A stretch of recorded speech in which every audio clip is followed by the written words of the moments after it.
G'day ladies and gentlemen, thank you very much for joining me on my journey into ecological dynamics and the constraints-led approach. I really appreciate you coming along for the ride. My name is Sam Battlefields and I just wanted to do a Friday class review. It was a really good class. I had Will and I had Ridwan in, and we started off with the standing game, this time adding in, so the standing striking with a back take game. So you had to have your entire palm on the shoulder this time, so instead of just tippy tap, touch, touch, touch, on the torso was 1 point, on the shoulders was 2 points, but if you got your chest to their back, it was 10 points. I'm calling it Quidditch because getting to the back is the golden snitch essentially. But yeah, this was and we also added in, if you can get your arms around a leg or around a torso, then it was also the golden snitch. So essentially the golden snitch was to get to a grappling dominant position, right? Which was, and adding in that you had to like fully touch, like full palm on the shoulder or even the torso, meant that there was more commitment required from the person reaching, so they couldn't just flick something out, they had to actually get it out there.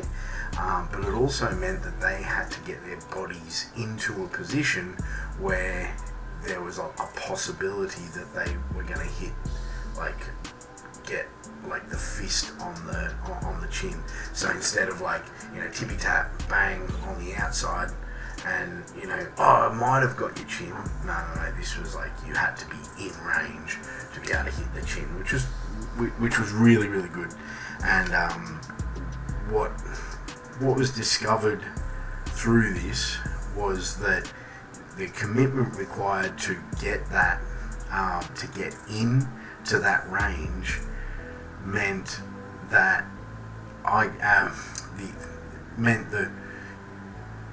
like you really should be pulling for that. You really should be pulling for a grappling dominant position anyway, right? So, and I forgot to say another couple of provisos. If you are connected, as in one or both of you have a grip on one or both of you, then the hits don't count. So I can't just grab your arm and then go 1, 2, 3, 4, 5 slaps on the shoulder. Yes, you could make an argument that there's clinch work going on there, but we're not putting that into effect. And what it meant was there was a lot more alive nature to the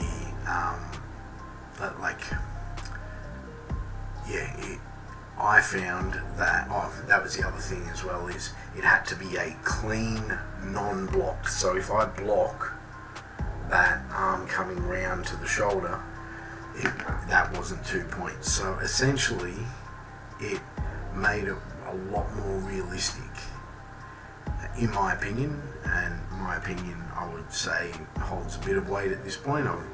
I have fought MMA.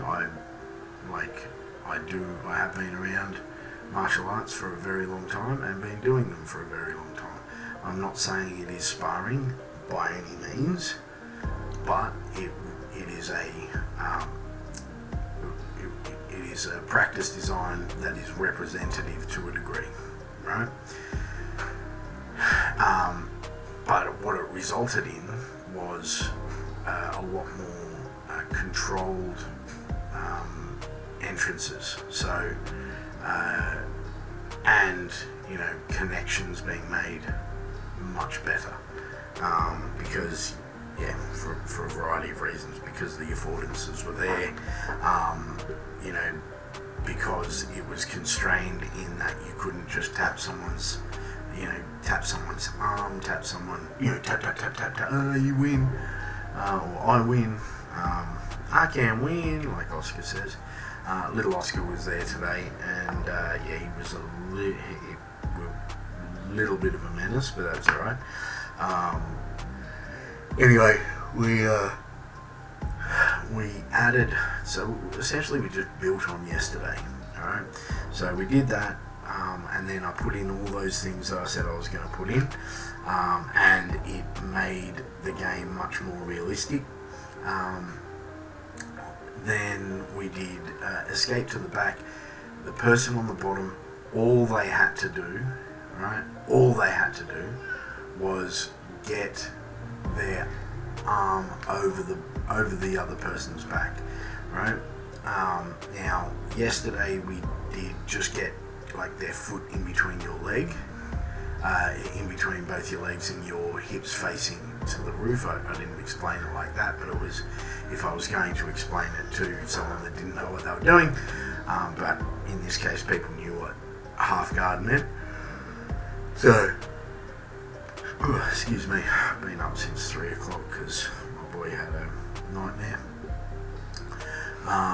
But yeah, so I had this, like really tired.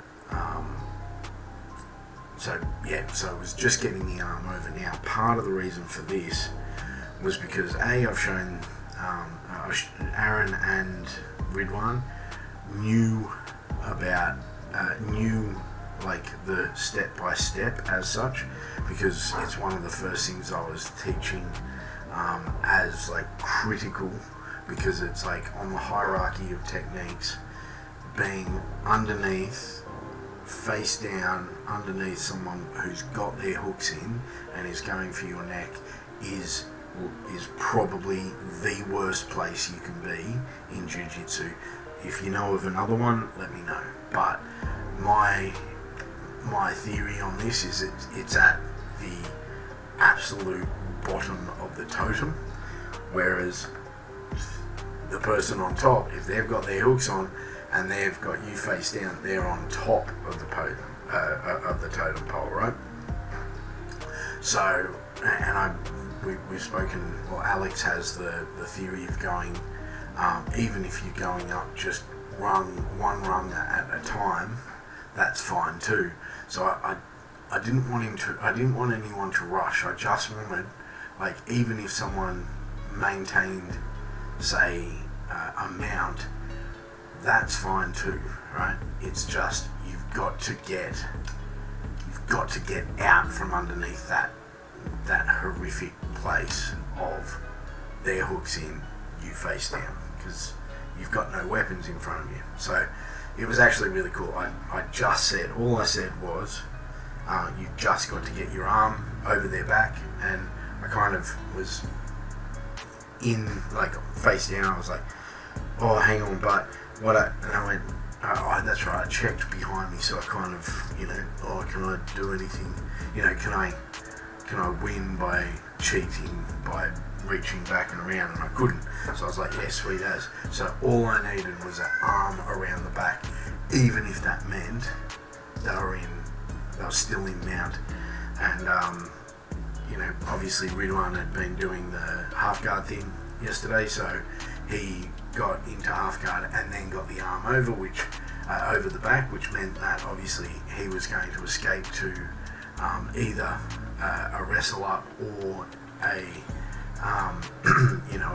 kind of dogfight position. Like he was going to get to a position where he was actually in much further up that totem. But Will, he just got back to mount. Got back to mount. So he then had his weapons. Any weapon that he has, he had much better. He was a step above where he was before, or probably 2 steps above, or 2 rungs in the ladder. And that's great. That's what we wanted, right? That's exactly what we wanted. So Yeah. And then for the last game, we played close guard again, securing the top of the arm, and then securing the top of the arm, and the second part of it was getting a foot, whether it be the heel, the top of the foot, didn't matter, on or under their hip, right? So it really didn't matter, just as long as you secured the arm and you had a foot on the hip. So, you know, however you wanted to do it. If you wanted to get your feet on the hip and then try and secure the arm, which is kind of what the longer people did, whereas I was securing the arm and then looking for that foot in, and that was fucking cool as well. Like, you know, the amount of control that I felt that I had, you know, my close guard game is just so much better because of this. So much better. I can't begin to tell you. And then we were having a chat afterwards, and I was talking about like how, you know, it's certain, it's the way things are taught, not necessarily just the constraints-led approach, but it's the way you talk about task. And it was hilarious because Will started talking about how he used to train out at another friend's gym, and that a friend of mine, and that guy would be like, I won't name him because it was a criticism, but only a criticism of like I wasn't getting it and he wanted me to get it, and because I wasn't, I was getting frustrated essentially. So I don't want to put anyone on blast here. It was a genuine sort of criticism of the entire situation rather than a blaming of the situation. But he was talking about how, you know, he was putting on an armbar and he was trying to put it on, and this guy just was telling him, I'm not feeling it. And, you know, the instructor came over and was saying, well, just pull back and straighten up and push your hips out and all this kind of stuff. And it's like, and I looked at Ridwan, and Ridwan was like looking at me like, yeah, this is exactly what you're speaking about. I'm like, this is exactly what I'm speaking about, right? Like, if you tell someone to concentrate on their body, then they're going to, on certain aspects of their body, then they are going to forget everything that they need to do and focus on that. Well, not forget everything, but they won't move in a way that requires them to finish the task. And I was like, you know, and I gave the example of the class with Aaron and Tom, where they were like, just get your foot in, and I was like, bro, it's not working. My foot doesn't do that, my leg doesn't do that. And they're like, yeah, it does. And then I'm like, okay, just leave it with me.